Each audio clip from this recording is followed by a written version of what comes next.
My peckachucha story. When disaster strikes, what will you grab?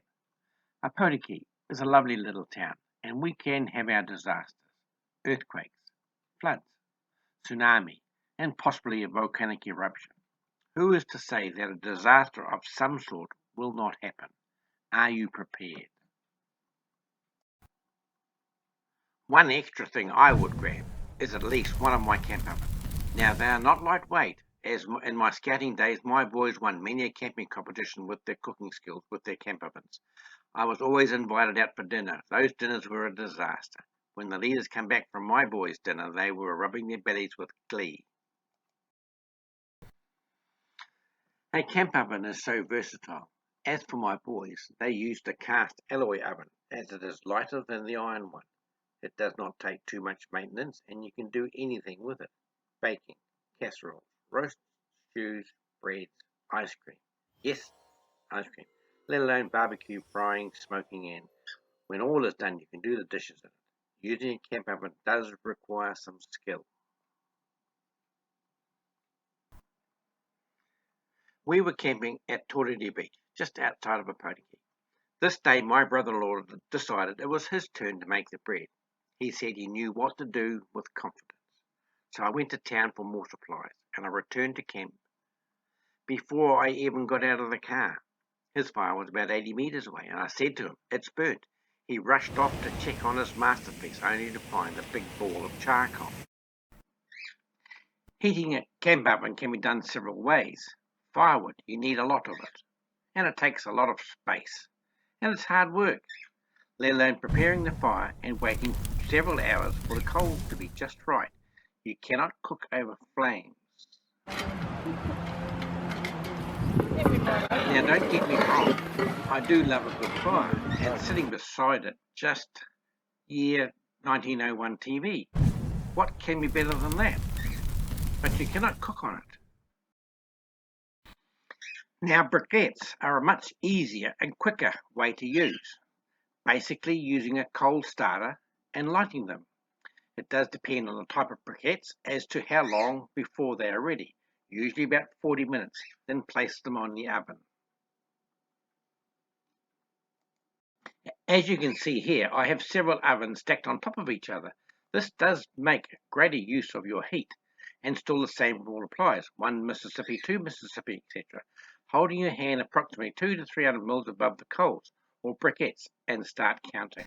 Now, the tricky bit here is if only you count 1 Mississippi, 2 Mississippi, and it's way too hot. If you count 1 Mississippi, 6, 7, 8 Mississippi, well, then it's way too cold. You need to be able to count to at least 1 Mississippi, 2 Mississippi, 4 Mississippi. Then that is about right, 350 degrees. Here is an example of how to place coals on your oven. Temperature control, apart from the heat, can be controlled by the amount of coals used. A 12-inch oven, for example, with the number 3 rule: 12 plus 3 on top 15, 12 minus 3 on the bottom 9. That'll be approximately at 350 degrees. 25 degrees up or down, add 2 or take away 2. Simple as that. It is best to go long and slow. The results will be amazing. It is best not to seat your oven directly onto your coals. It tends to burn the bottom. Best to lift your oven off the coals or place on a trivet inside for baking or roasting.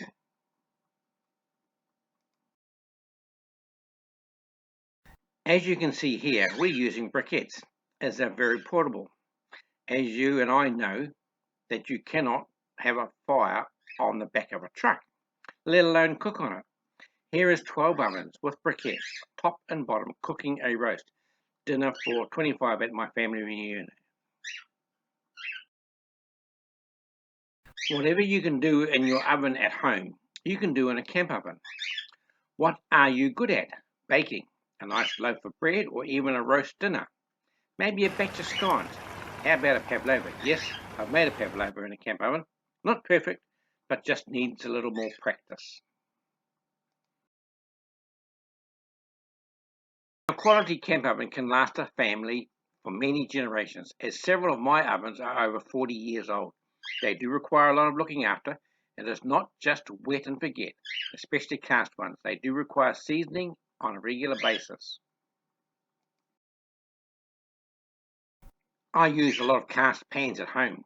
They do get used every day. When seasoned correctly, they are basically a non-stick pan, far superior to those cheap non-stick pans which only last a few years and need replacing. So where did all the missing bits go? There is one big disadvantage with cast iron, and that's the weight. They are more than likely 3 times the weight of anything else. And then there is the maintenance, cleaning, etc. One thing that you do not do is use soap to clean your cast cookware. Soap will destroy your seasoning. Hot water only. Were you prepared for the last evacuation of a potiki? Have you got a bug out bag at home? And most important, a bug out bag in your vehicle? A fat lot of use to have an emergency bag at home and a disaster strikes and you are not at home to take advantage of your kit. Your kit should at least cover the 5 C's. Combustion. More than one way to light a fire. Cover. A tarpaulin or a survival bag. A container for water or a filter for water. Communication. Phone, mirror, whistle, radio. Cordage. Ropes, etc. for tying things up. All of this stuff you need has to have more than one way of use. One is none. Two is one. So when disaster strikes, what will you grab? Will you be ready? Nothing better when you have everything under control with a good hot drink and a great dinner to tuck into. Life's good. What could be better than that?